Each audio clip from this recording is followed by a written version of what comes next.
Bem, boa tarde a todas e todos. Essa é a mesa 11 do 7º Congresso Internacional Thomas Hobbes.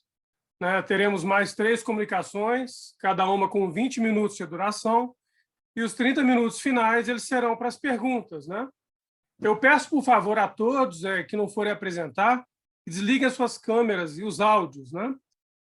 No fim das comunicações, quem quiser perguntar, utilize, por favor, o recurso raise hand, levantar a mão na guia reactions, reações, ou nas versões mais antigas do Zoom, me parece que está na guia participantes ou mesmo no chat. Então, nós vamos chamar ao final pela ordem dos nomes que a gente for visualizando aqui. E aí o administrador vai liberar o vídeo e o áudio para que as perguntas possam ser feitas. E aos comunicadores eu peço que se atenham aos 20 minutos para não atrasarmos. Eu darei o aviso por áudio para cada um de vocês quando faltarem 5 minutos para acabar as comunicações. Esse evento está sendo gravado e transmitido ao vivo pelo YouTube. Então, as 3 comunicações que nós teremos hoje é do Alan Cardoso, Vinícius Ramos e Francisco Bandeira. Nós vamos começar agora com o Alan Cardoso, que está fazendo um trabalho bastante promissor a respeito da questão da religião sobre o Hobbes. O Alan vai falar para a gente sobre o dilema da escolástica, a crítica hobbesiana à teoria escolástica e a fundamentação do poder papal no frontispício do Leviatã. A palavra é sua, Alan. Bom, boa tarde a todos e todas. Eu primeiro gostaria de agradecer a todos que estão aqui presentes, e a organização do evento, da qual eu faço parte, pela oportunidade de, pela primeira vez, poder organizar um evento desse porte e que, no geral, eu acho que tem agradado bastante gente. Então, agradecer a CNPq, também, como é de praxe, mas vamos... e aos colegas de trabalho que tanto me ajudaram na composição desse artigo e que vão me ajudar bastante com as perguntas e discussão ao final. Então, eu vou passar para o texto, vou compartilhar um slide, até porque meu texto ficou um pouco longo, justamente porque eu estou cuidando da organização aqui junto com os meus colegas. Então, vou compartilhar com vocês e, na sequência, já começa o meu texto, tudo bem? Então, meu trabalho se chama O Dilema da Escolástica, a crítica hobbesiana à teoria escolástica e a fundamentação do poder papal no frontispício do Leviatã. Então, a noção de que o frontispício do Leviatã estaria inserido na tradição humanista da literatura de emblemas e corresponderia a um resumo visual da obra é amplamente difundida. Entretanto, a análise do frontispício muitas vezes subutiliza o texto ou deixa de lado certos elementos iconográficos. Skinner dedica apenas 6 parágrafos para fundamentar sua interpretação a respeito da metade de baixo do frontispício do Leviatã. Além disso, na discussão de menos de um parágrafo a respeito da imagem que representaria as armas que os doutores da igreja gostam de empunhar, Skinner apenas elenca o tridente do silogismo e ignora completamente um dos elementos iconográficos presentes ali, a saber, os chifres contendo a palavra dilema. A explicação que Skinner oferece para esse emblema é a seguinte: o forcado da esquerda é marcado com silogismo, enquanto o da direita é marcado com real intencional, uma referência à distinção escolástica entre coisas reais e objetos intencionais de nossas paixões e pensamentos. Essa distinção é uma a qual Hobbes vê com particular desprezo, como ele deixa claro quando fala sobre intencionalidade, equidade e outras palavras insignificantes da escolástica. Os 2 forcados no meio estão marcados com espiritual temporal e direto indireto. Hobbes faz uma análise profundamente hostil das formas de poder a qual esses termos se referem. O Papa, ele explica, procura arrogar o supremo poder temporal indiretamente, pelo qual ele busca que tal jurisdição temporal pertença a ele por direito, que então, para o poder pastoral, o qual ele chama de espiritual, seja necessariamente anexado o supremo poder civil. Fim de citação. Então, Hobbes acredita que a consolidação do poder papal sobre o soberano se dê não por qualquer direito divino, mas porque certas errôneas doutrinas da escolástica foram tão amplamente difundidas que acabaram por ser tomadas como verdadeiras, sem qualquer questionamento, fundamentando a alegação papal em relação ao poder. É a própria distinção entre objetos reais e intencionais que fundamenta a distinção entre poder temporal e espiritual, que, por sua vez, fundamenta a distinção entre poder direto e indireto. O modelo escolástico, amplamente difundido pelas universidades e igrejas, não permitia aos homens considerar a questão do domínio do poder sob qualquer outra perspectiva, a não ser a de que, em alguma medida, ele pertence sempre ao Papa por uma pretensa doação divina. Daí o dilema em que se encontram todos. A hipótese a ser explorada nesse artigo é de que o emblema seria uma crítica às doutrinas que fundamentam esse pretenso direito divino do Papa ao poder soberano.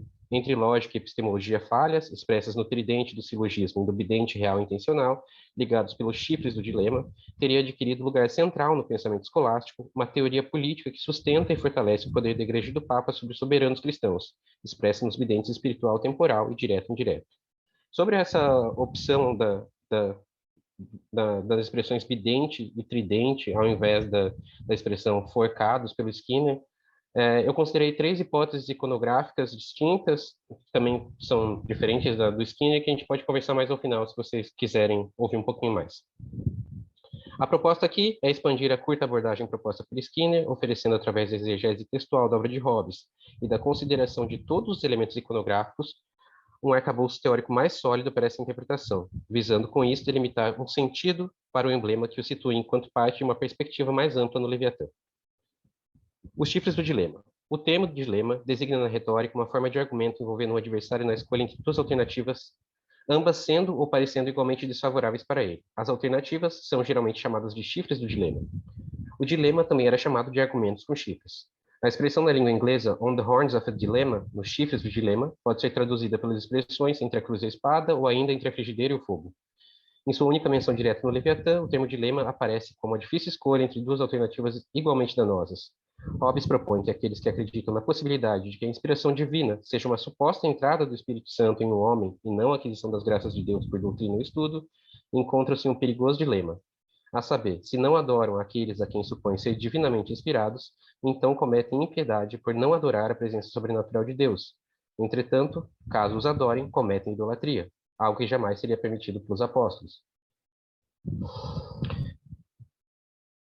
Hobbes, na versão em latim do Leviatã, define a escolástica como uma espécie de teologia marcada pela mistura da filosofia de Aristóteles e das Sagradas Escrituras, e propagada nas universidades através do ensino das antigas doutrinas aristotélicas da lógica, física, metafísica, ética e política. Seus principais disseminadores foram Peter Lombard, John Duns Scotus e Tomás de Aquino. De acordo com o pensador inglês, a escolástica era usada especialmente para fazer os adolescentes tímidos adquirirem uma afeição firme, acostumando-os à defesa das doutrinas da Igreja Católica, com treinamento em disputas e declamações públicas que os habilitava a sustentar e ensinar os dogmas da Igreja Romana. Esses dogmas ensinados e pregados derivam de 3 fontes, a saber, de uma lógica que não parte de definições e que por isso não gera ciência, mas meras opiniões. 2, uma metafísica que mistura a teoria aristotélica às escrituras. E 3, uma teoria política própria marcada pelas distinções entre poder espiritual e poder direto e indireto, que fundamentam teoricamente as alegações de poder do Papa sobre os soberanos da cristandade, expressa nos videntes temporal espiritual e direto e indireto. Então aqui, né, eu estou considerando todos esses elementos iconográficos que o Skinner deixa de lado 2. Né? Seção 2, o tridente do silogismo, crítica à lógica escolástica. O tridente é um elemento iconográfico sugestivo, haja vista que o silogismo, termo inscrito na imagem, uma forma de raciocínio usada na lógica, é formado por 2 premissas e uma conclusão derivada delas, composta como tridente de 3 partes. Para Hobbes, o próprio ato de raciocinar pode ser chamado de silogismo, pois é o mesmo que juntar as consequências de alguma coisa dita a outra. Quando executado corretamente, resulta, segundo Hobbes, no conhecimento de todas as consequências, aquilo que ele chama de ciência. O fato de que o tridente do silogismo esteja em um dos chifres do dilema sugere que ele é problemático. Resta perguntar sobre que circunstâncias Hobbes considera que o silogismo possa ser tão problemático a ponto de representar uma das escolhas desfavoráveis do dilema apresentado ali no Principício. Para o pensador inglês, quando as premissas de um silogismo não são definições ou quando elas não são corretamente conectadas, a conclusão ou fim só pode ser opinião da verdade da conclusão, a qual, na maioria das vezes, gera conclusões absurdas e sem sentido. De acordo com Hobbes, quando os silogismos são aplicados dessa maneira, como faz a filosofia escolástica, temos que considerar que a lógica deles, que deveria ser um método de raciocinar, nada mais é que palavras sofísticas e invenções de como desorientar aqueles que tentam examiná-las. Uma lógica que propaga um modelo falho, não baseado em definições, pode ser a razão para que um dos tipos do dilema seja a lógica, representada pelo tridente do silogismo. Seção 3. O bidente real intencional. Crítica à metafísica escolástica. Hobbes propõe que a verdade consiste na correta ordenação de nomes em nossas afirmações, e que aquele que estiver em busca da verdade precisa, como os geômetras, estabelecer definições a partir das quais se pode partir para os raciocínios, que são os cálculos dos nomes em questão. Esses nomes podem ser categorizados em positivos, negativos ou sons insignificantes.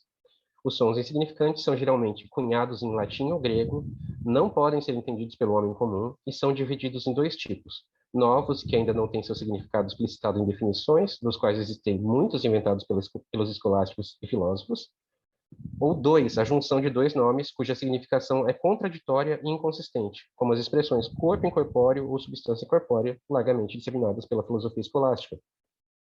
Dentre as palavras insignificantes escolásticas estão os termos entidade, quididade e intencionalidade. É importante ressaltar que esta é a única menção direta à teoria da intencionalidade na obra Leviatã, representada no frontispício pelo vidente real intencional. Assumo como Skinner que este elemento iconográfico denota cito Skinner, uma referência à distinção escolástica entre coisas reais e objetos intencionais de nossas paixões e pensamentos. Fim de citação. Entretanto, essa interpretação diz pouco sobre o lugar da crítica dessa teoria no interior do Leviatã.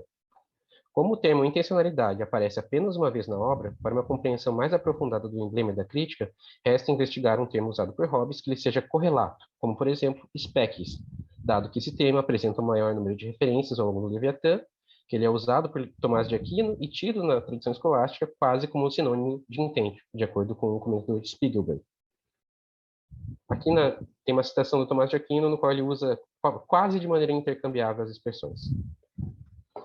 Hobbes considera a teoria das especies como a mera expressão e disseminação de absurdos da filosofia natural, que devem ser deixados de lado, justamente porque não fazem parte do domínio da doutrina da fé cristã, mas são respostas da física dadas com o propósito de aumentar a reputação de sabedoria do sacerdote da igreja, fazendo com que, cito Hobbes, pareça que toda a sabedoria sai da boca dos sacerdotes. Citação. Segundo Hobbes, a partir desse modelo metafísico falho, misturado às escrituras, os escolásticos deduzem uma separação entre as essências e os corpos, a doutrina das essências separadas, da qual decorrem muitos outros absurdos. Hobbes afirma que o objetivo de tratar desse conceito metafísico em uma obra de política é evitar que os homens se deixem enganar por aqueles que, com essa doutrina das essências separadas, os quiserem aterrorizar com nomes vazios, impedindo-os de obedecer às leis do seu país. É a partir da instauração dessa doutrina que os sacerdotes podem dizer que a alma de um homem morto pode andar separada de seu corpo, ou afirmar doutrinas como a da consubstanciação ou da transubstanciação, ou dizer ainda, cito Hobbes, que a fé e a sabedoria e outras virtudes são por vezes infundidas no homem, outras vezes assopradas do céu para dentro dele, sensação, ou ainda, cito novamente Hobbes, muitas outras coisas que servem para diminuir a dependência dos súditos em relação ao poder soberano do seu país. Agora eu vou citar uma coisinha um pouco mais longa. Pois, quem se esforçará em obedecer às leis, se esperar que a obediência lhe seja infundida ou assoprada para dentro dele? Ou quem não obedecerá a um padre que pode produzir Deus ao invés de seu soberano, ou ao invés do próprio Deus? Ou quem, tendo medo de fantasmas, não terá mais respeito àqueles que sabem fazer água benta capaz de os afugentar? Fim de citação. É importante destacar o alerta feito por Hobbes em relação à inação dos escolásticos nas universidades em combater tais princípios supersticiosos, com opinião a respeito da existência e poder das fadas e espíritos, que, quando não é refutada, é ensinada, porque isso, cito Hobbes, mantém em crédito o uso do exorcismo, das cruzes, da água benta e de outras invenções dos homens espirituais. Fim de citação. Esse tipo de narrativa fortalece a disseminação do absurdo discurso de que, cito novamente Hobbes, existe dentro do reino dos reis cristãos um outro reino de espíritos e fantasmas andando nas trevas. Fim de citação. E de que existem dois poderes soberanos em todas as repúblicas, um poder espiritual e um poder temporal. Tal conclusão não apenas é inconsistente com a essência da república, mas também contrária às escrituras. Pois, cito Hobbes, o próprio Cristo proclamou ser impossível servir a dois mestres ao mesmo tempo. Fim de citação. Quando essa divisão de poder acontece, cito novamente, a multitude é reduzida à condição de guerra, contrária à finalidade com a qual toda soberania é instituída. Seção 4. Os videntes espiritual temporal e direto e indireto. Crítica à política escolástica. Segundo Hobbes, o abuso da credulidade das pessoas ignorantes por homens ambiciosos seria o principal impedimento à obediência civil na sociedade. Pois, se desaparecesse esse temor supersticioso dos espíritos, graças ao qual pessoas ambiciosas e astutas abusam da credulidade da gente simples, os homens estariam muito mais preparados do que agora para a obediência civil. Hobbes sugere que os escolásticos detenham conhecimento de tal situação, mas que eles preferem, cito Hobbes, alimentar tais doutrinas, em citação, devido às vantagens obtidas com isso, pois, em última instância, a doutrina das essências separadas dá origem àquilo que Hobbes chama de insignificante distinção entre temporal e espiritual, que fundamenta o discurso daqueles que alegam uma supremacia contra uma soberania cânones contra leis e uma autoridade espiritual contra a autoridade civil, e da qual resulta, cito Hobbes, grande perigo de guerra civil e dissolução para a república, pois, quando o poder espiritual agita os membros de uma república pelo terror dos castigos e pela esperança das recompensas, e não pelo poder civil, como deviam ser movidos, e por meio de palavras estranhas e difíceis sufoca o seu entendimento, necessariamente deixa aturdido o povo, e submerge a república na opressão ou a lança no fogo de uma guerra civil. Entretanto, essa distinção para Hobbes não passa de meras palavras, sem qualquer significado real, pois, para Hobbes, o poder espiritual do Papa consiste no medo da excomunhão daqueles seduzidos por ele. Assim como se dá com as fadas, também o poder espiritual não existe exceto na fantasia das pessoas ignorantes. De acordo com Hobbes, a vazia distinção entre temporal e espiritual é introduzida visando tornar os homens menos capazes de reconhecer a qual dos dois estados devem prestar obediência. É esse poder eclesiástico ou pastoral de excomunhão que os escolásticos chamam de poder espiritual. Por extensão, aquilo pelo qual os escolásticos se referem pelo nome de poder temporal deve ser corretamente referido pela expressão poder civil. Logo, essa distinção não se refere a diferentes instâncias metafísicas reguladoras de tipos diferentes de poder, temporal e espiritual. Na verdade, ela corresponde a diferentes funções atribuídas por uma única e mesma soberania, sendo o poder civil geralmente relacionado à execução de justiça e o poder eclesiástico geralmente relacionado à educação. É nessa função pastoral do Papa, erroneamente referida como espiritual, que a Igreja e os escolásticos afirmam ter fonte a autoridade temporal do Papa sobre outras repúblicas cristãs, quer ela seja obtida de forma indireta, como defende Bellarmino, ou de forma direta. Esse novo dilema, com escolhas igualmente danosas, parece bem representado pelo bidente direto e indireto no frontispício. Hobbes deseja explicitá-lo, visando que os reis e aqueles que têm o poder soberano civil possam pesar e pensar se é seguro para eles e útil para o bem de seus súditos conceder qualquer parte do poder soberano, inclusive o poder eclesiástico, ao Papa ou a outros poderosos estrangeiros. De acordo com Hobbes, Bellarmino defenderia que o poder eclesiástico pertenceria ao pontífice romano, cito, por um certo direito, o qual é uma consequência necessária de sua autoridade pastoral. Afinal, ele não poderia exercer seu poder pastoral sem ela. Fim de citação. Por consequência, Bellarmino atribui ao Papa, cito novamente, Hobbes, um direito a mudar os reinos, transferindo a um ou a outro de acordo com o que ele mesmo vê como salvação das almas. Fim de citação. Hobbes discorda de Bellarmino no que tange a possibilidade de que o sumo pontífice romano tenha qualquer direito à soberania indiretamente, exceto se por indireto ele estiver fazendo referência à maneira traiçoeira com que o Papa pretende adquirir poder. Aqui o Hobbes está fazendo referência a um dos sentidos da palavra indirect, da época dele, que era algo como deceitful, devious, e eu escolhi traduzir por traiçoeiro.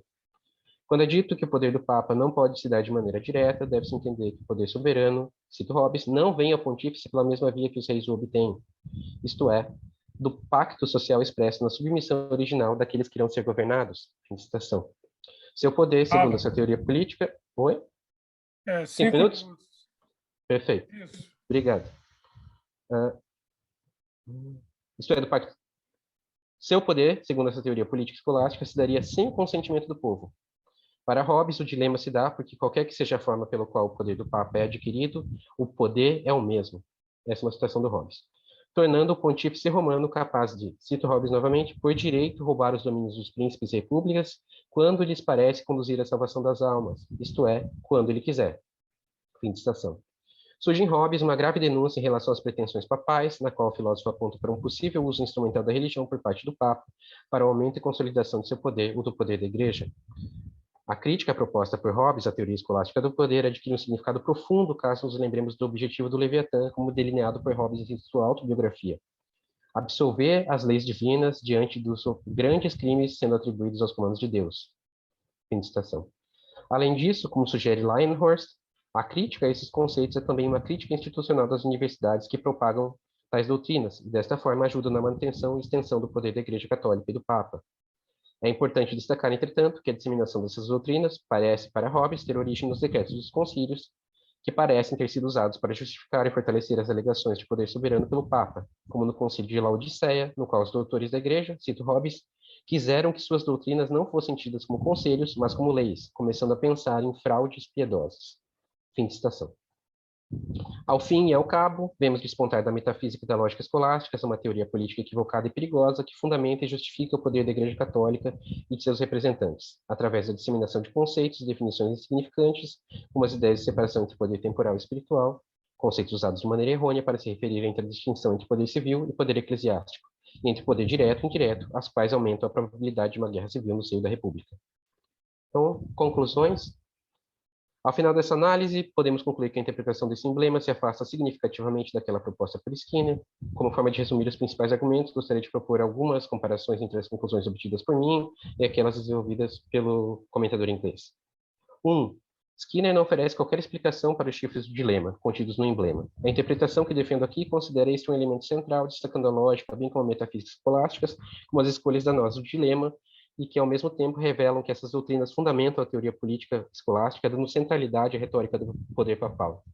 2. Apesar de reconhecer a presença do tridente do silogismo, Skinner não vai além da mera identificação, sem oferecer qualquer exploração do termo, uma investigação a respeito da sua ligação com o todo da obra. Para Hobbes, a lógica dos escolásticos, por não começar por definições, acaba multiplicando as palavras sem sentido e gerando entre os homens comuns várias opiniões descabidas e supersticiosas que incitam um estado de guerra no seio das repúblicas. 3. Embora Skinner destaque que o bidente real e intencional referencia a distinção escolástica entre coisas reais e objetos intencionais, a qual Hobbes categoriza como insignificante, ele falha em situá-la em um contexto mais complexo, a saber, enquanto crítica à metafísica escolástica. Essa crítica se opõe principalmente à teoria das especies, intimamente ligada à teoria da intencionalidade, ao qual fundamenta a ideia de que existe uma outra instância de existência, um reino espiritual. Tal doutrina dá base para a distinção entre poder temporal e espiritual, que tanto afastou a sociedade da obediência civil. 4. Minha interpretação se aproxima de Skinner no que tange a análise do poder temporal e espiritual, entretanto, comentadores da Escola de Cambridge falham em relacionar a gênese dessa distinção nas errôneas lógicas metafísicas escolásticas. 5. Em relação à distinção entre poder direto e indireto, me aproximo da interpretação proposta por Skinner, entretanto, acredito que o comentador cometa novamente o mesmo erro e falhe em situar a gênese dessa distinção na distinção entre poder temporal e espiritual, que por sua vez é fundamentada em modelo metafísico falho, aplicado a uma interpretação errônea das escrituras. Em resumo, por ignorar certos elementos iconográficos, como o chifre do dilema e o tridente do silogismo, e por oferecer apenas uma análise superficial do texto do pensador inglês, Skinner acaba não considerando o sentido geral do emblema, a saber, que do dilema proposto pela escolástica, entre seu modelo lógico e epistemológico, desponta um aspecto central desse pensamento, uma teoria política pautada em definições errôneas, a qual serve para fundamentar e expandir o poder da Igreja e do Papa, colocando todos, cidadãos e soberanos, em perigo e aumentando consideravelmente a probabilidade de que a República caia em uma guerra civil. Enfim, aqui estão algumas das referências que eu usei para esse trabalho. Obrigado pela paciência. 20 cravado, hein?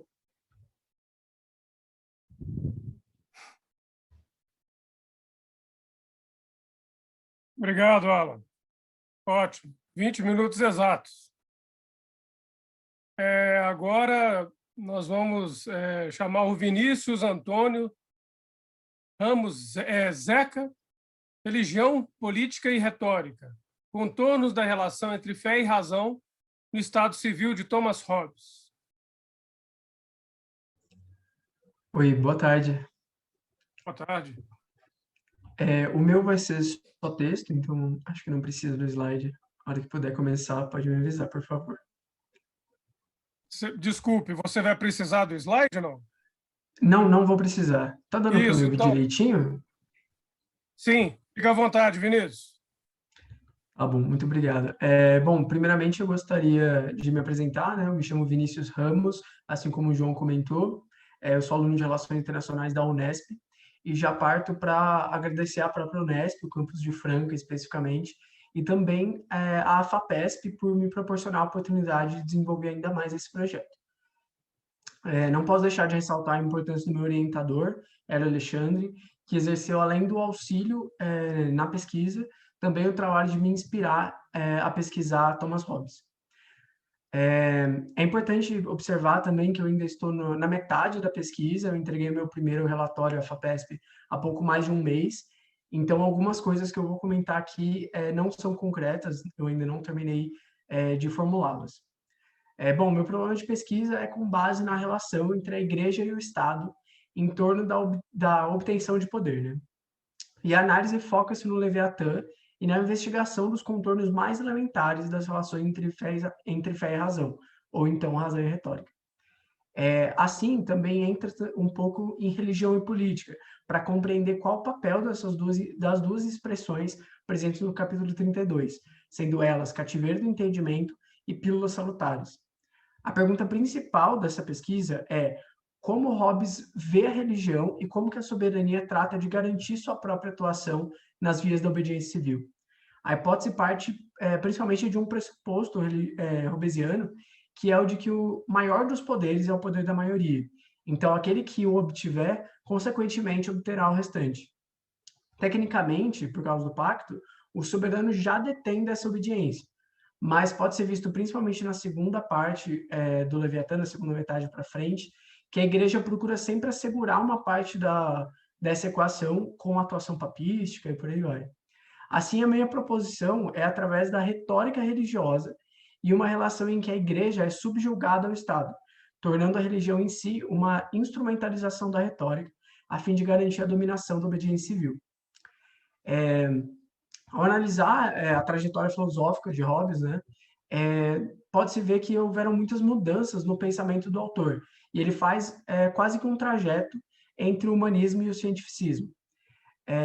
Esse trajeto foi orientado pela busca de aspectos que mostram os níveis de adesão do autor ao pensamento retórico, sendo plenamente retórico, no final até negligenciando a sua atuação.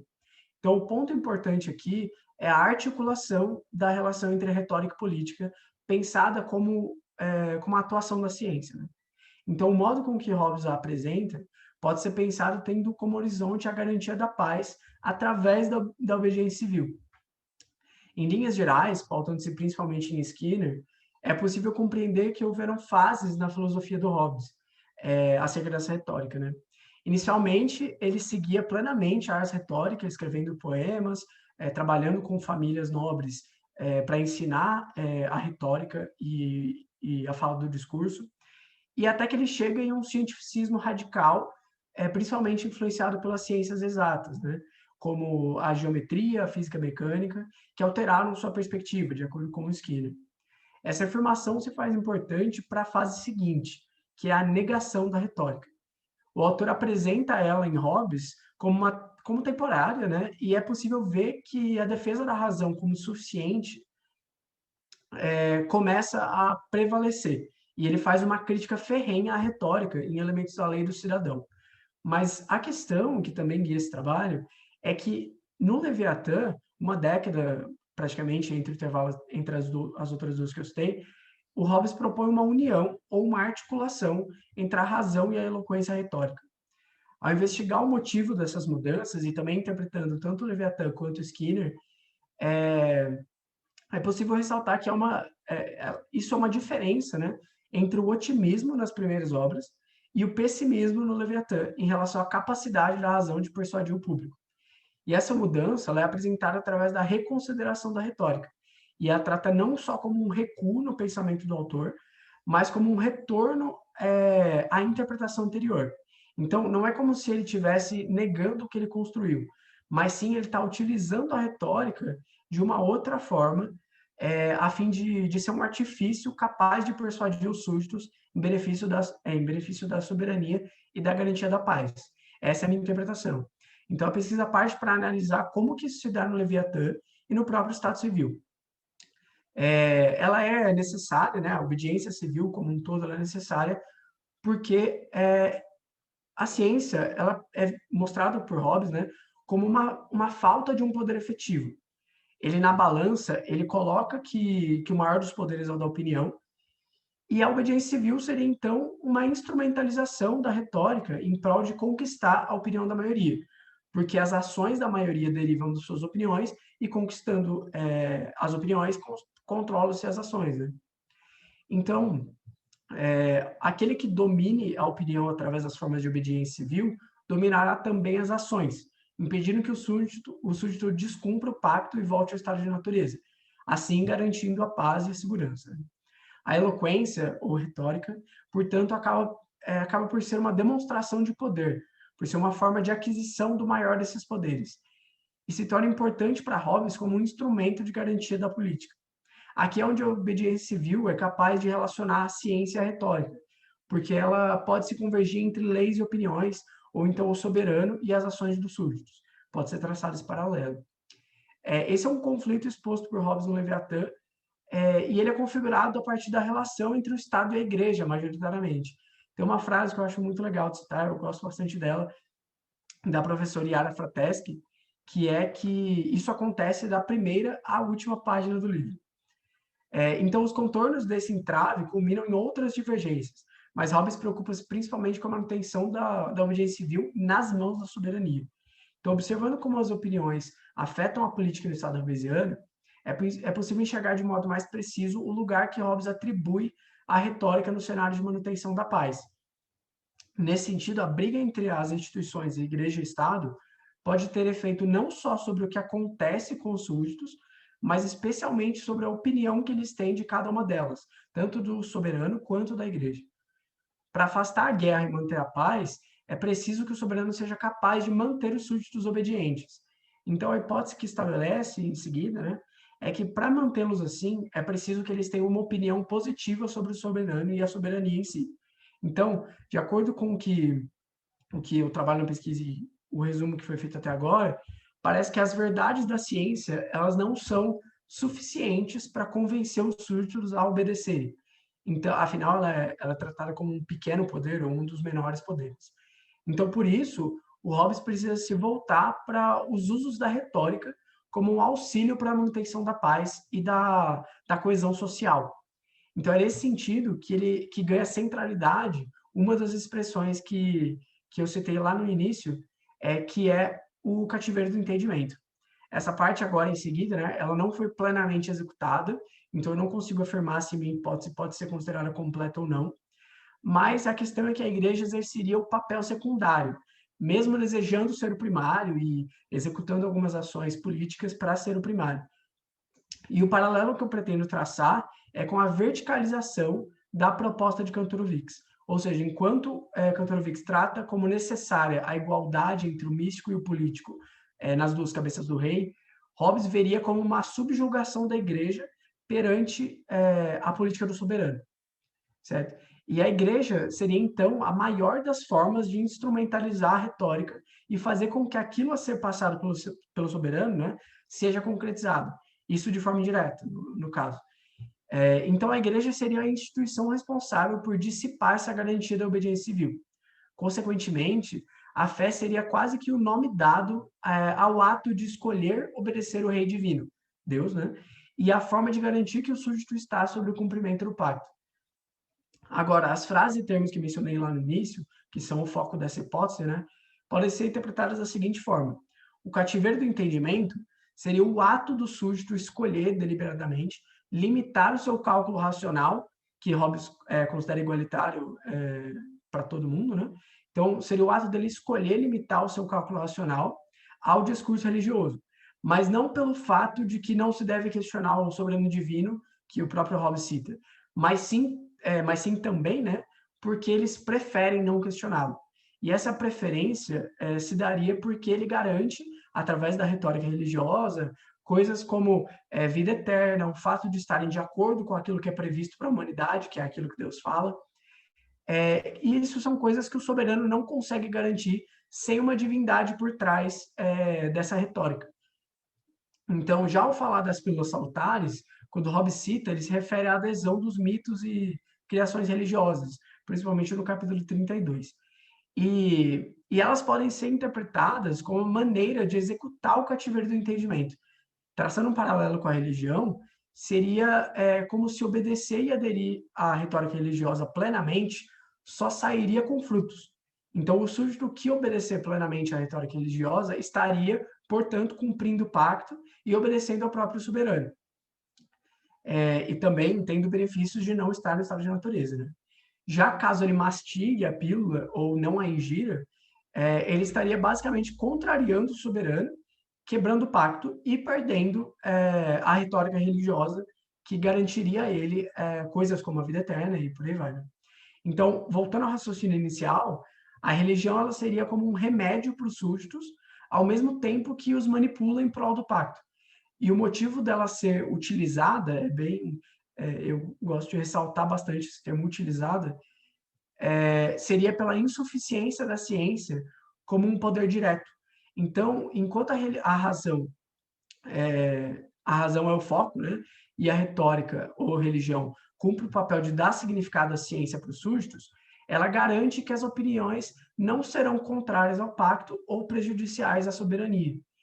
Então, a hipótese que eu quero trazer quando finalizar tudo, né, e que eu comecei a averiguar até agora, é que a religião ela serve como a execução de uma retórica que Hobbes, no começo, quase que glorificava por ser um humanista ferrenho, né?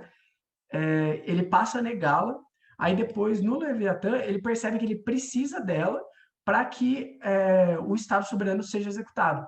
Então, ele volta com essa retórica, mas ao invés de voltar com ela como um foco, ele volta com ela como um instrumento para garantir que o soberano tenha seu poder pleno e para garantir que o pacto seja cumprido e que todo mundo saia do estado de natureza. E a articulação desses dois termos que não foram muito explicados por Hobbes é como uma interpretação para como que o autor vê a fé.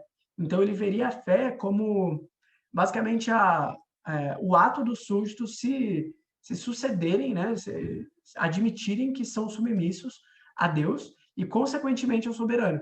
Então, é um jeito, na minha interpretação, é um jeito de Hobbes apresentar que Deus não é o soberano divino simplesmente por ser um soberano divino, mas sim porque convém ter Deus como soberano divino e o soberano na Terra seria a representação dele, entendeu? Então, mesmo que tenham similaridades com o Cantor Vix e a relação que ele faz, eu acredito que Hobbes faz uma verticalização da igualdade que Cantor Vix propõe. Então, o foco é entender como que se dá essa relação entre fé e razão na filosofia hobbesiana. Como que a razão vista pela ciência, ela mesmo sendo o foco de Hobbes na construção de uma ciência civil, por aí vai, ela perde poder por não ter uma retórica que consiga ser passada para os súditos. Então, mesmo todo mundo tendo o mesmo cálculo racional, a razão simplesmente ela não é um fato de convencimento.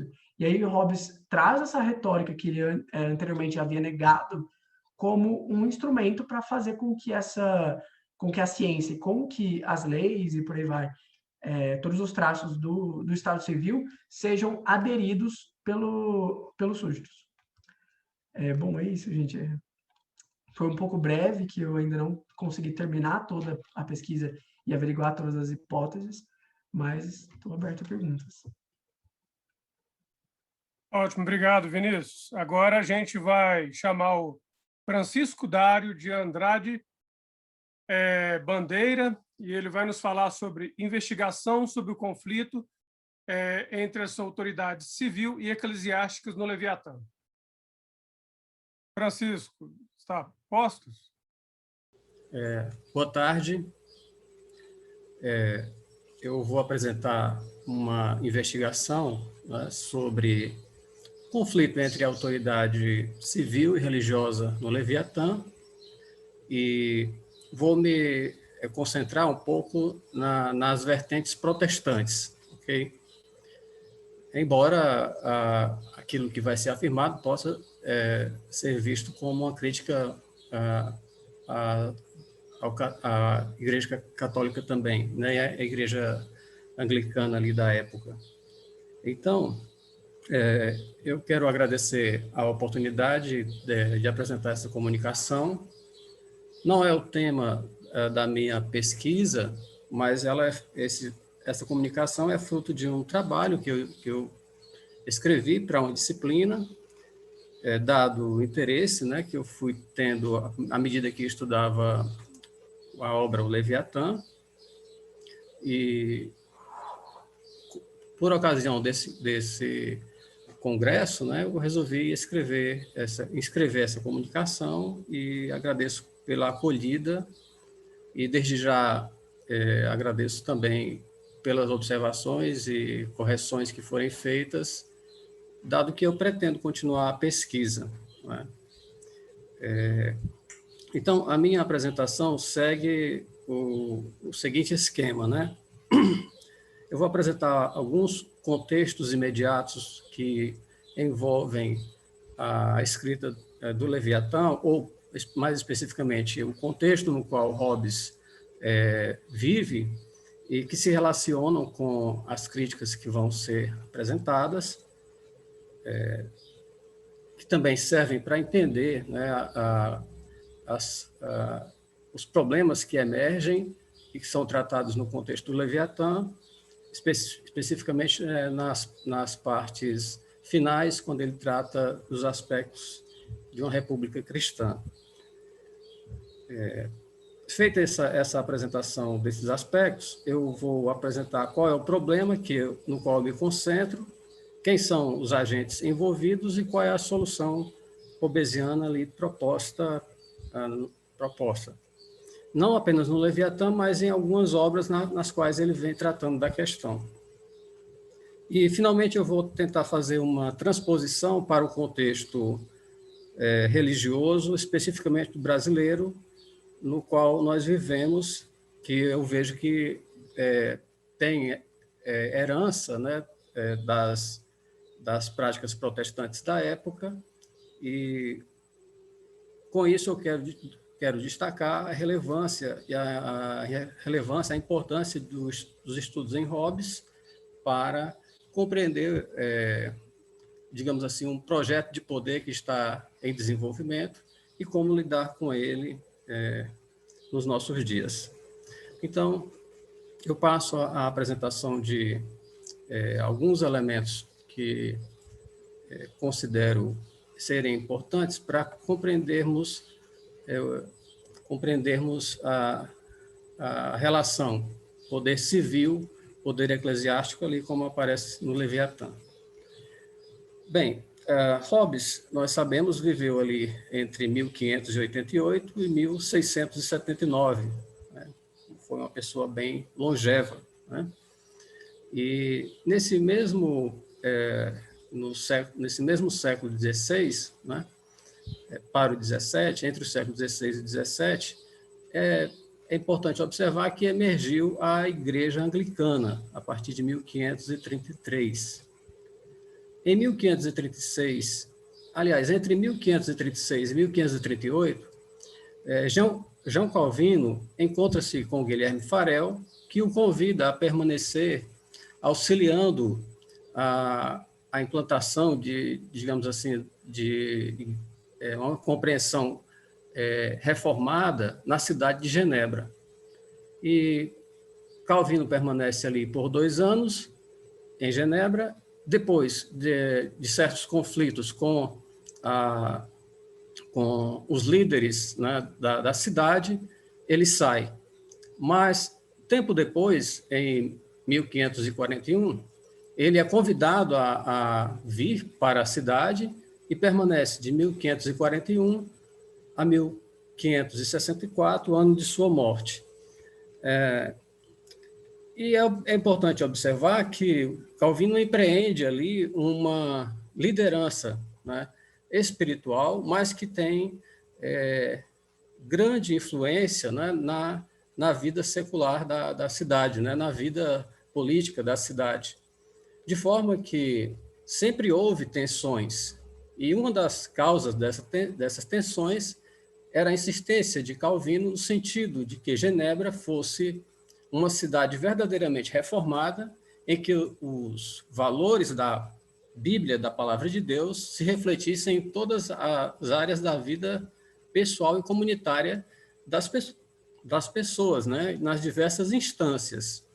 Então, entre 1541 e 1564, esse projeto ganhou expressão através da liderança de Calvino.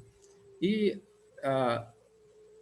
nesse mesmo período, né, desse mesmo século para o século seguinte, as denominações protestantes foram se expandindo, né, de forma que, no contexto da Inglaterra, as denominações protestantes, né, especialmente presbiterianos e independentes, vieram a a ter grande influência, né, ou participação no contexto da Guerra Civil inglesa, que se deu entre 1642 e 1649. E os desdobramentos da Guerra Civil, né, nós conhecemos, né, e é olhando para essa Guerra Civil que Hobbes empreende um projeto de auxiliar, né, ao governante, né, a evitar o tipo de problema que culminou com o regicídio. Skinner, entrando especificamente no problema, né, que eu quero abordar aqui, esse conflito de autoridades entre autoridade civil e eclesiástica, Skinner destaca o profundo interesse e engajamento do filósofo no debate sobre a obediência civil. Por volta de 1649, Hobbes experimentaram um grande choque ao tomar conhecimento, cito Skinner, conhecimento não apenas da derrota final e da execução de Carlos I, mas da vontade dos inimigos do rei de atribuir seus sucessos à obra divina, à obra da divina providência. Diante de tais eventos, Hobbes suspende a escrita do De Corpore, visto que, abre aspas, não podia tolerar que tantos crimes fossem atribuídos às leis de Deus e decidi que minha mais alta prioridade era a de absolver as leis divinas, mas também nós sabemos, né, empreender uma defesa racional em favor do governo, do soberano, em detrimento dos dissidentes, né? Renato Janine Ribeiro, destaca que o problema crucial com o qual Hobbes se defronta, que é envolvendo os atores políticos e sociais do seu tempo, não estava com interesses da burguesia em termos financeiros, etc., mas com os eclesiásticos. O clero, e não o capital, diz o Janine Ribeiro, é o grande ator contra o qual Hobbes trabalha. O poder mais forte não é necessariamente o da espada visível, o do gládio, da justiça e da guerra, que o soberano empunha, mas de uma espada invisível, a da fé e da religião. Se o governante que julga de maneira visível, aos olhos de todos, pode infligir a morte física, o clero brande e ameaça com a morte eterna, ao mesmo tempo em que nos faz antever uma eternidade no paraíso. Então, nós temos, através desses dois autores, uma caracterização, né, que confirma aquilo que nós encontramos no Leviatã, no sentido de que, com certo cuidado, nós poderíamos dizer que metade do Leviatã, ou a segunda metade do Leviatã, compreende o esforço de Hobbes de lidar com um problema que ele trata no Behemoth, né, e em outros escritos, que é colocar o poder eclesiástico, digamos assim, no seu devido lugar, né? Não é que com isso Hobbes esteja negando a possibilidade de existência da religião, mas corrigindo, né, os erros que, segundo ele, culminaram, né, com a Guerra Civil na Inglaterra. Então, olhando mais especificamente, quem é quem nessa história, nós temos que o Hobbes está lidando, de uma forma geral, contra o poder religioso, não é?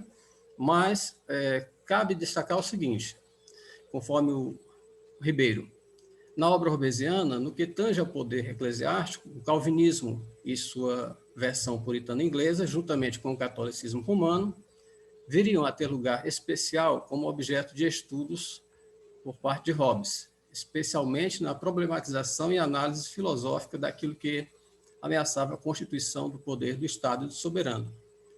Tanto no Behemoth quanto, especialmente no Leviatã, escrito na época em que a Inglaterra vivia a Revolução Inglesa do século XVII, período em que Oliver Cromwell governou e que é conhecido pelos historiadores como o Protetorado de Cromwell. Okay? Hobbes examina as entranhas de uma complexa questão oriunda da fé religiosa em relação ao poder do Estado e que ameaça a convivência civil e pode ameaçar e ameaça o poder do soberano, culminando até na sua destituição. Mas que grupos compõem os religiosos em questão? Vale a regra geral de que a desconfiança hobbesiana se estende contra qualquer clero. Hobbes concentra seus ataques nos presbiterianos, mas não poupa os católicos romanos, a própria igreja anglicana, os independentes. Né? E em que consiste o problema, né? Com o qual Hobbes lida? Né? É que o poder religioso, né, tem toda uma estrutura, tem toda uma hierarquia e toda uma série de ferramentas com a qual ele pode cativar a vida das pessoas, exercendo uma autoridade tal que a pessoa fica num dilema tendo que decidir a quem obedecer. E isso se constitui num terrível problema para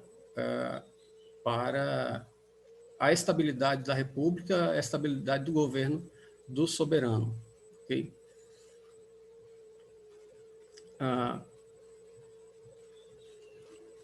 Eu vou caminhar um pouco mais.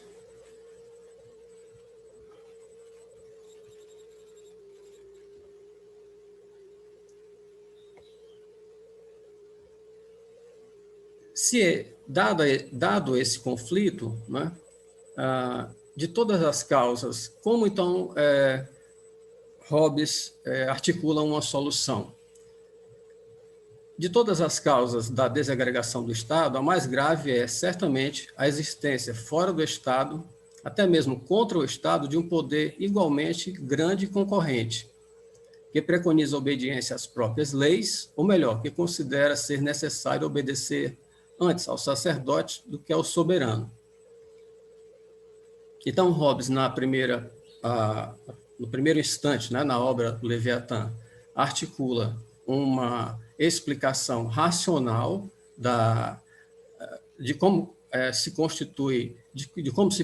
constituem os elementos mais básicos da vida humana, a linguagem, né, como a pessoa sai de um estado, ou compreende que está num estado de fragilidade e vai se associando para constituir um poder maior que possa lhe auxiliar nas correções das diversas ameaças.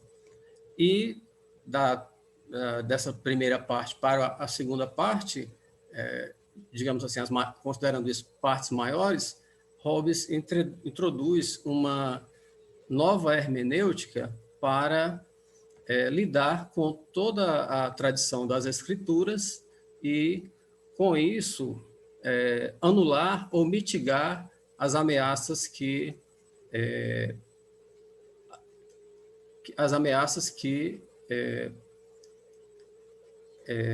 põem em jogo a existência da República e do próprio soberano. Francisco. Pois não? Faltam 5 minutos. Está bem. Procurando fazer uma transposição para a nossa época, nós observamos que há em desenvolvimento no Brasil, mais recente, né? Embora isso já tenha uma certa história, que há em desenvolvimento uma série de influências que vêm, por exemplo, no que diz respeito às matrizes protestantes, né, as religiões de matrizes protestantes. Nós encontramos presbiterianos, nós encontramos herdeiros da tradição dos independentes na Inglaterra, nós encontramos, mais recentemente, numa vertente pentecostal, as Assembleias de Deus, igrejas Assembleias de Deus e neopentecostais, e, segundo uma pesquisa recente, né, de 2020, publicada num dos veículos de comunicação, na Datafolha, no contexto evangélico, cerca de 31% da população brasileira se declara evangélica. E, além desse aspecto, né, nós observamos também a penetração nas diversas esferas de poder dos evangélicos, né, ou protestantes, ok? Não apenas uma penetração no executivo, né, mas no legislativo, no judiciário, e a minha compreensão mais recente é que nós observamos uma espécie de, conforme Deep, Spire e Mariano, um andamento de um projeto de poder, né, que tem uma agenda, que tem os seus representantes, isso em todas as esferas dos poderes constituídos, e sem um dado específico, mas com uma certa intuição de uma pesquisa recente, em todos os municípios brasileiros, ou numa predominância desses municípios, esse tipo de influência se faz sentir. Eu concluo, então, com um exemplo que David Hume nos deu dessa influência quando escreveu a sua História da Inglaterra. Ele nos diz lá o seguinte, estou aqui parafraseando, ele nos diz que Oliver Cromwell estava hesitante, né, em participar do movimento contra o rei, e eis que aparece diante dele uma senhora, uma mulher, e diz, olha, eu tive uma revelação celestial. E a revelação diz que você não deve temer se pôr contra o rei e deve participar desse projeto. Então, esse é um exemplo da época robesiana, vamos dizer assim, mas que nós encontramos de maneira a se multiplicar, né? Tanto por uma vertente assim mais que apela para revelações, quanto por uma vertente mais política, mais organizada, como nós observamos em alguns líderes presbiterianos que hoje fazem parte do governo, ou dos governos, relacionados à cultura, à educação, né? E eu penso que a leitura e compreensão do projeto robesiano, né, no Leviatã, pode lançar luz sobre os desafios sobre a possibilidade de entender, né, as manifestações protestantes, especialmente quando associadas às diferentes instâncias dos poderes constituídos no Brasil. É isso. Muito obrigado. Ótimo, muito obrigado, Francisco. Então, agora a gente abre para as perguntas. Vamos tentar fazer um bloco de 5 perguntas, e se der tempo, a gente abre para mais perguntas, né? Deixa eu ver. Parece que o Gerson, né? O Gerson levantou a mão, e Mariana Oliveira também, né? Por favor, Gerson, faça a nossa pergunta. Faça uma pergunta, por favor, ou para o Alan, para o Vinícius ou para o Francisco. Oi, boa tarde. Uma pergunta muito rápida para o Alan. Inclusive, dizer que gostei muito da apresentação, excelente, maravilhosa. muito interessante. E eu só queria... Tu mencionou muito rapidamente que tinha algumas hipóteses iconográficas, e eu gostaria que tu desenvolvesse um pouco elas agora na parte das perguntas. Muito obrigado. Olá, obrigado pela pergunta, Gerson, obrigado, né, pelo elogio também. Se os organizadores puderem me tornar co-host bem rapidinho, eu compartilho essa parte das hipóteses iconográficas em 1 minuto e meio, no máximo. Pode ser? Obrigado, pessoal. Vou compartilhar bem rapidinho. Então, parece haver 3 hipóteses iconográficas distintas que o Skinner não considera. Eu preparei aqui um restinho para vocês, né? A respeito da origem da iconografia presente no emblema. Uma hipótese da iconografia cristã. São forcados e fazem referência à iconografia cristã medieval e renascentista, que retrata o uso desses instrumentos como forma de tortura pelos demônios do inferno, associando o uso das definições ambíguas dos escolásticos da nação futura. Essa interpretação teria como base as passagens de Mateus, capítulo 3, versículo 12, e Lucas, capítulo 3, versículo 17, as quais associam a entrada no céu e no inferno com a separação da palha e do trigo, feitas através de um forcado, em latim, ventilabrum, em grego, pteon.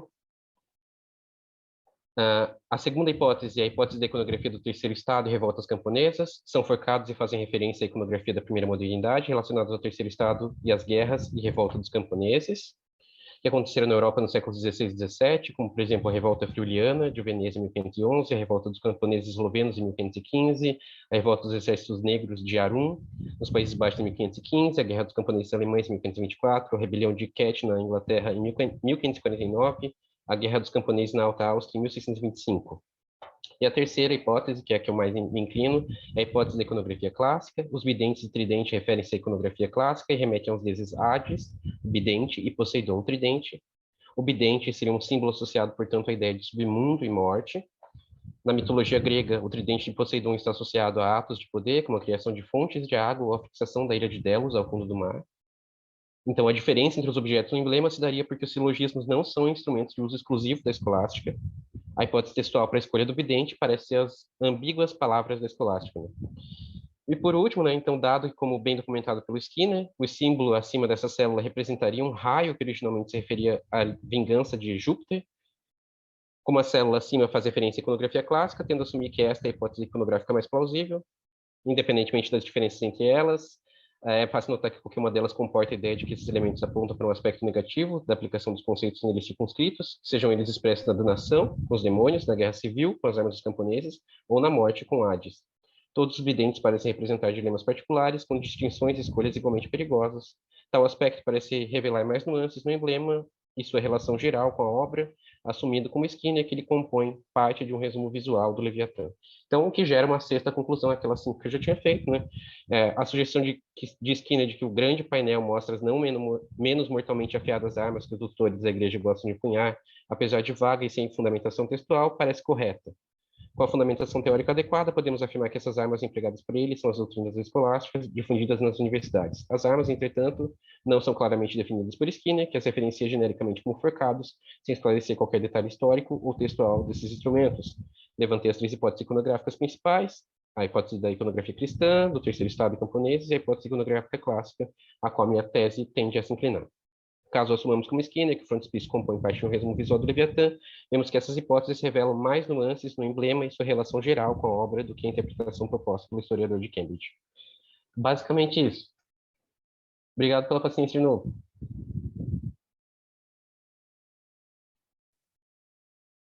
Ótimo, obrigado, Alan. Agora, Mariana, sua pergunta, por favor. Acho que foi. Muito obrigada pelas apresentações. Aprendi muito aí, Alan. Depois vou querer ler a tua tese. Eu tenho uma pergunta para o Vinícius, na verdade, que eu fiquei com uma dúvida na apresentação dele. Vinícius, tu tá pensando no Skinner do Reason and Rhetoric, é isso, eu imagino, né? Porque o Vinícius, na apresentação dele, dividiu o Hobbes em 2 momentos, né? Um mais atrelado à retórica. O Skinner, ele revê um pouco essa posição depois, então não sei se tu chegou a dar uma olhada nisso, E também não sei se tu já teve contato com outra parte dessa bibliografia. Tem uma bibliografia muito grande sobre isso em Hobbes, e tem um autor que eu gosto bastante, que é o Brian Garsten. O nome do livro é Saving Persuasion. Não sei se tu quiser que eu escreva, depois eu escrevo para ti. Mas, né, se tu conhecer isso, né, não precisa conhecer, tu deixou bem claro para a gente que tu ainda está começando. E achei ótima o teu começo, acho que tu está fazendo uma leitura muito legal do Leviatã. Mas se tu conhecer, eu queria que tu comentasse um pouquinho qual que é a tua posição em relação a isso. Obrigada. Agora eu consegui. Bom, obrigado, Mariana, primeiramente pela pergunta e pelos elogios. Para ser sincero, eu não conhecia essa revisão do trabalho do Skinner, né, que você comentou que ele fez, e nem esse autor que você comentou, eu já anotei o nome, inclusive, para dar uma olhadinha. Mas eu vou estar dando uma olhadinha nisso, sim. Só que o foco do meu trabalho, na verdade, eu dividi em 4 objetivos específicos, né? E esse é o primeiro deles, que é só para dar um contexto no uso da razão. Então, o Skinner, eu basicamente só usei ele no começo para fazer essa retratação de que houve uma mudança entre retórica e cientificismo e propor essa hipótese de instrumentalização dela. E aí, quando eu tento fazer isso, eu acho que eu não consegui falar muito na apresentação sobre, mas no trabalho, quando eu faço isso, eu uso principalmente a professora Frateschi e o Johnston, que eles usam a retórica dentro de Hobbes como realmente uma ferramenta para a política, certo? Então, eu vou estar dando uma olhadinha nisso, agradeço muito pela indicação de bibliografia, mas realmente não é o foco central, assim, da minha tese, a mudança de fases. É muito mais a consequência dessa mudança de fases no Leviatã. Ótimo, obrigado. Vinícius, agora a próxima pessoa a perguntar é a professora Maria Isabel Limonge.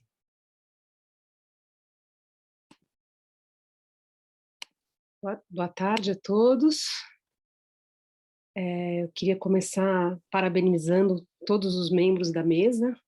Foi uma mesa muito interessante, que traz um tema bastante importante, como o Francisco colocou no final, né? Nós estamos diante de um projeto de poder através da religião que nos leva, né? Que tem motivado o interesse pela obra do Hobbes, que trata desse tema de maneira tão profícua, né? Eu vou fazer uma pergunta, vou dirigir ao Alan a minha pergunta, mas vou tocar numa questão que o Vinícius mencionou na fala dele, né, que é essa questão da ciência e da retórica, né? O fato de que talvez, como é que a gente pode, a ciência, ela não é propriamente um projeto de poder, para usar o termo do Francisco, né?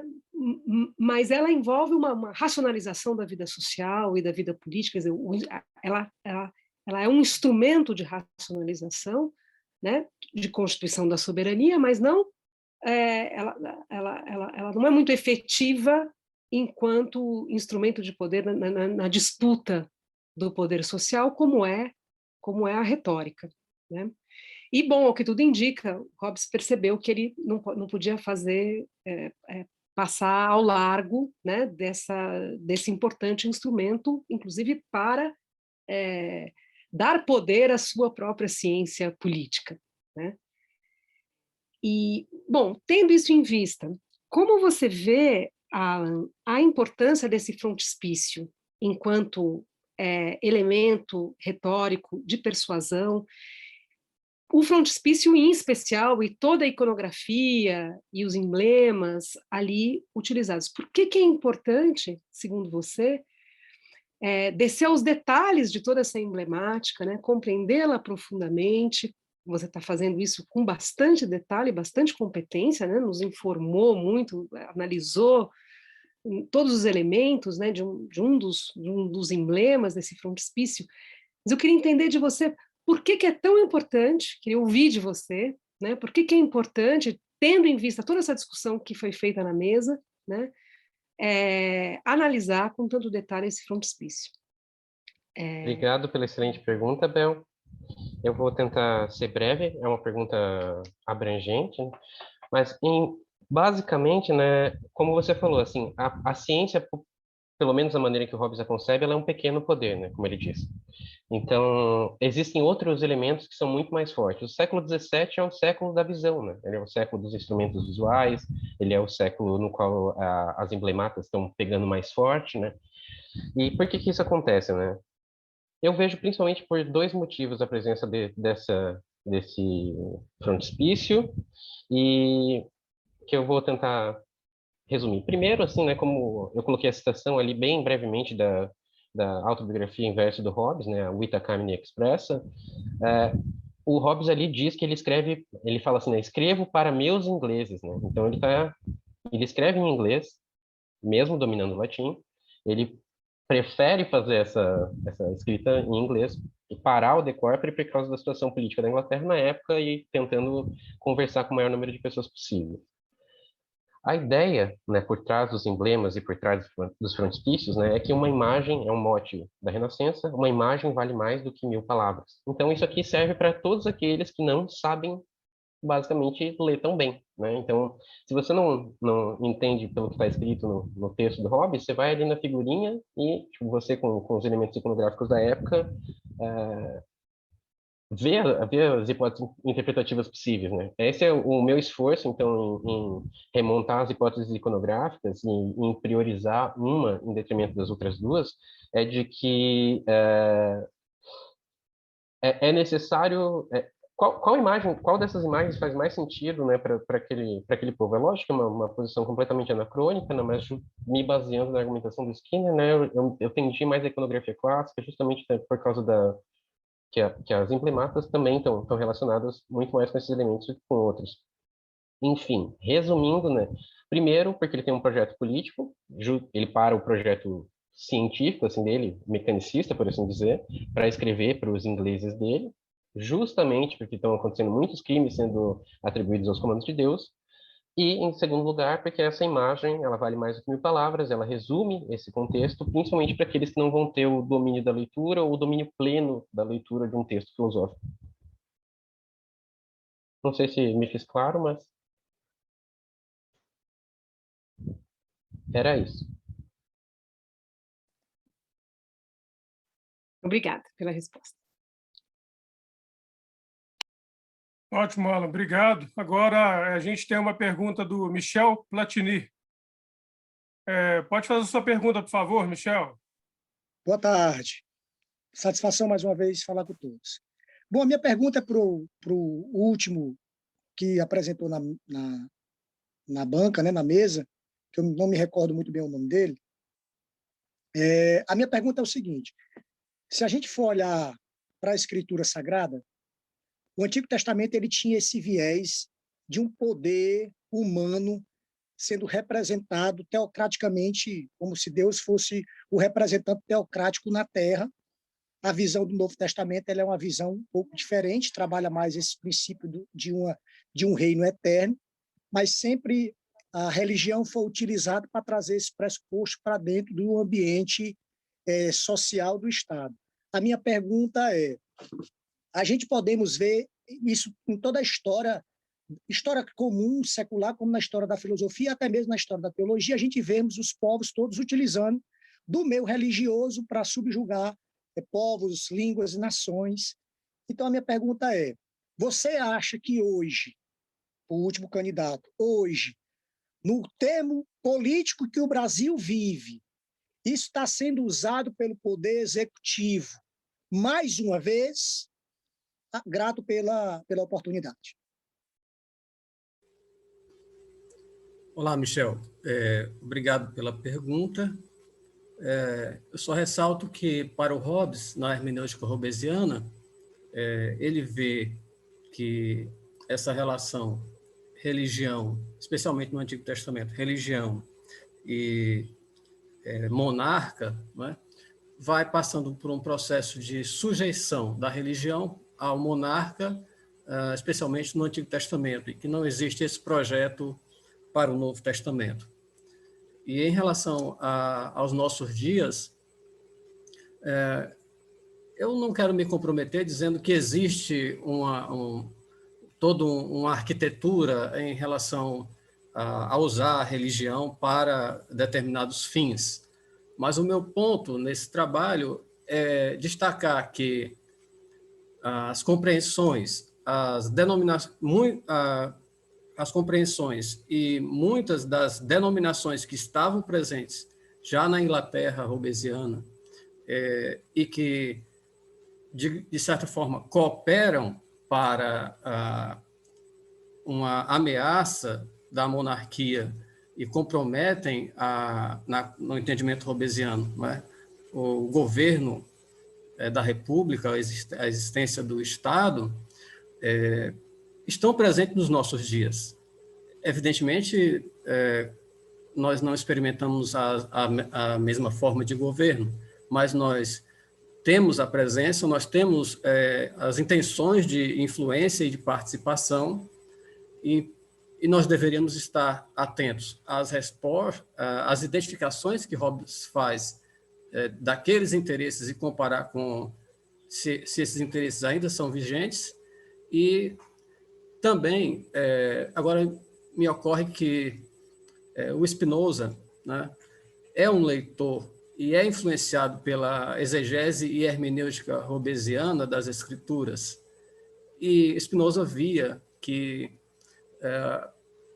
da forma como a religião estava se comportando ou se articulando, né, vamos dizer assim, nos seus dias, ela era algo problemático para a filosofia, né, para o filosofar. Então, tanto pela participação que as denominações protestantes têm hoje nas esferas políticas, nas esferas de poder, né, quanto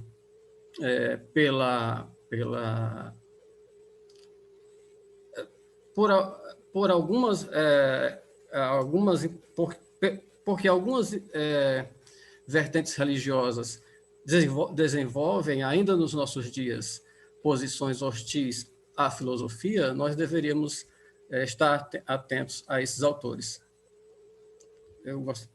Eu acho que é isso. Bom, obrigado, Francisco Dário.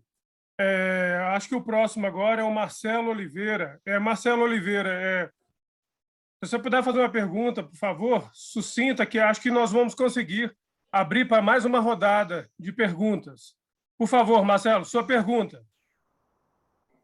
Tudo bem. Não, é para o Dario também. Na verdade, não é bem uma pergunta, mas eu gostaria de ouvir ele sobre a partir dessa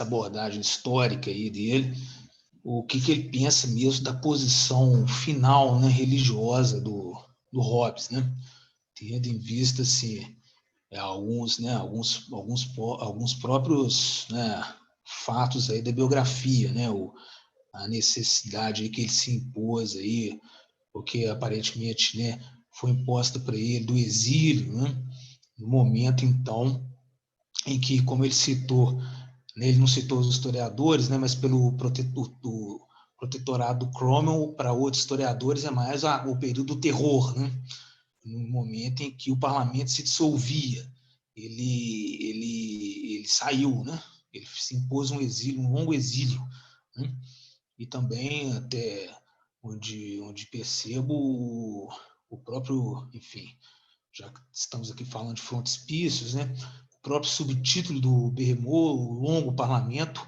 no meu ver, mais uma posição, né, crítica em relação à própria retórica parlamentar, né, vamos dizer assim, a todo o blá blá blá, né, envolto no parlamento.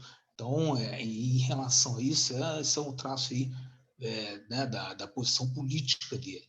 Agora, em relação ao traço da posição protestante, né, mesmo o antipapismo, em que medida isso é moderável, em que medida ele usa uma estratégia, né, de de uma ironia, de uma retórica um pouco exacerbada, né, com algumas imagens, né, com algumas figuras de linguagem tanto quanto fortes, para justamente camuflar a adesão aos reformistas. Por favor, Dário.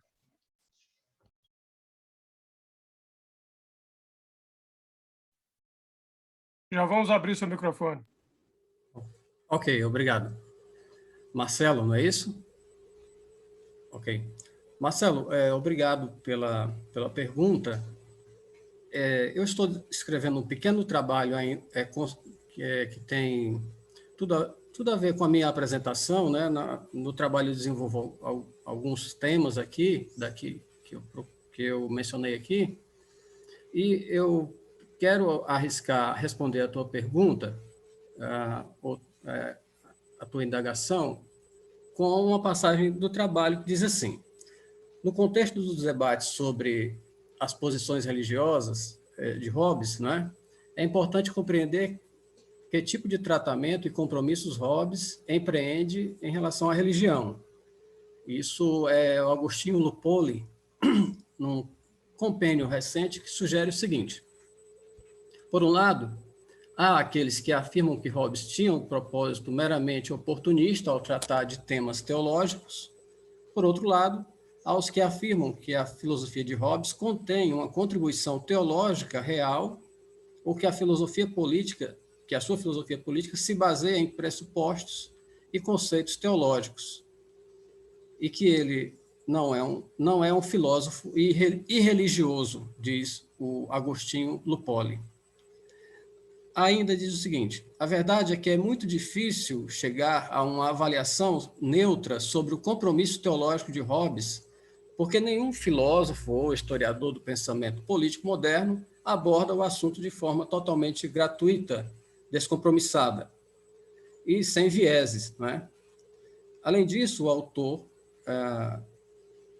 destaca que, em Hobbes, a teologia está situada em um quadro complexo de relações com outros elementos de sua filosofia, com a política, com a doutrina da ciência, com a física. Consequentemente, sua avaliação depende da maneira como essas relações são compreendidas. Okay? Então, eu, como um leitor iniciante e, digamos assim, acidental da filosofia hobbesiana, eu arriscaria me posicionar a partir dessas palavras, certo?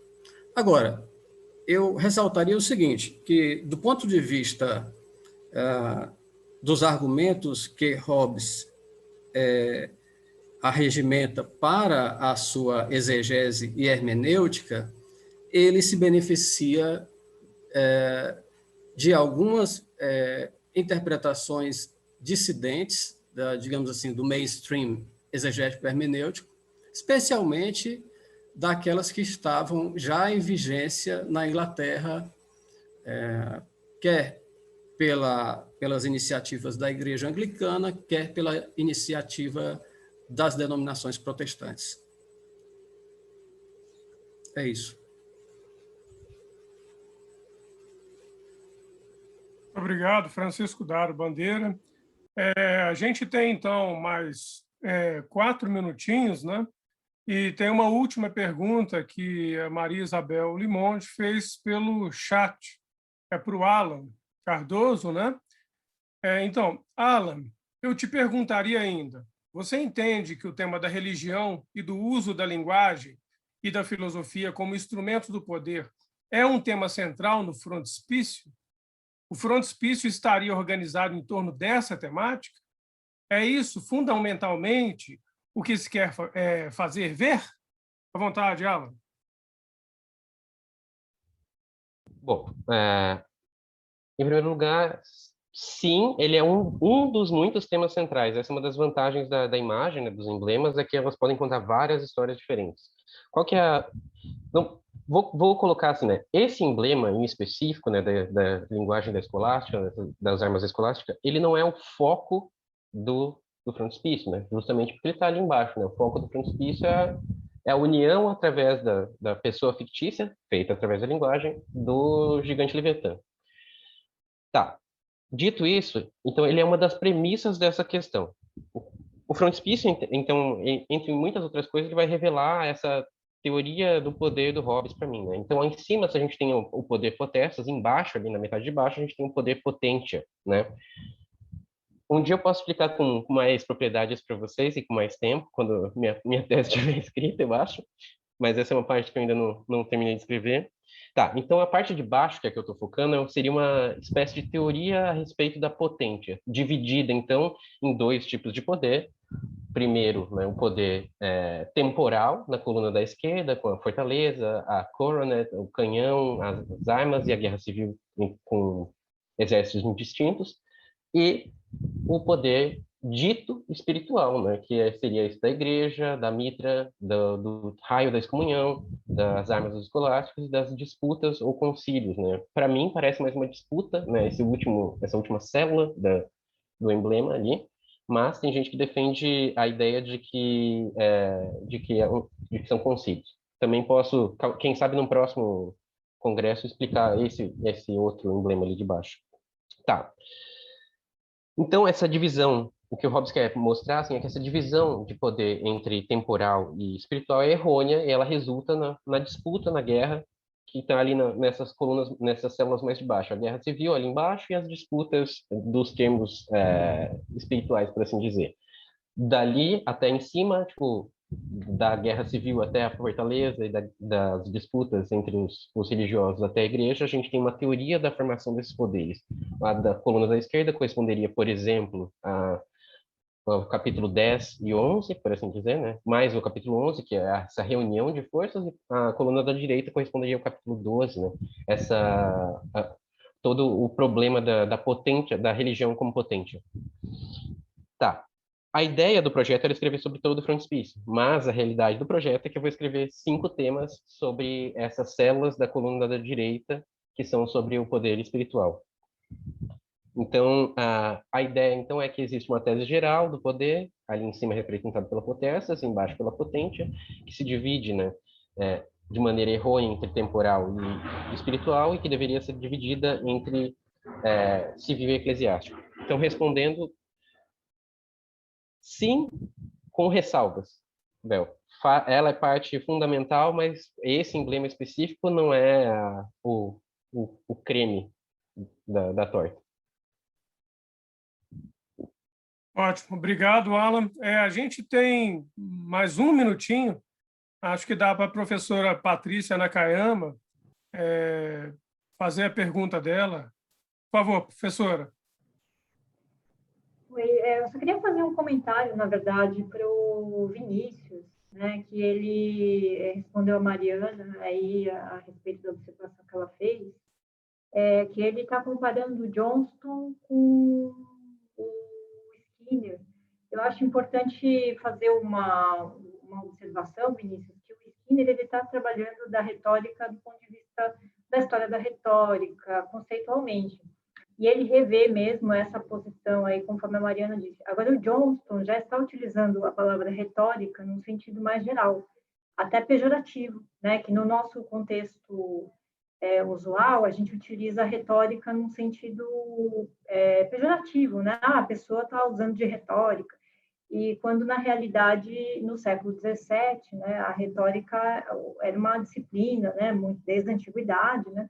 E Hobbes, inclusive, tem uma retórica, né? Então, só essa observaçãozinha aí para dar um toque aí para o Vinícius. Obrigada.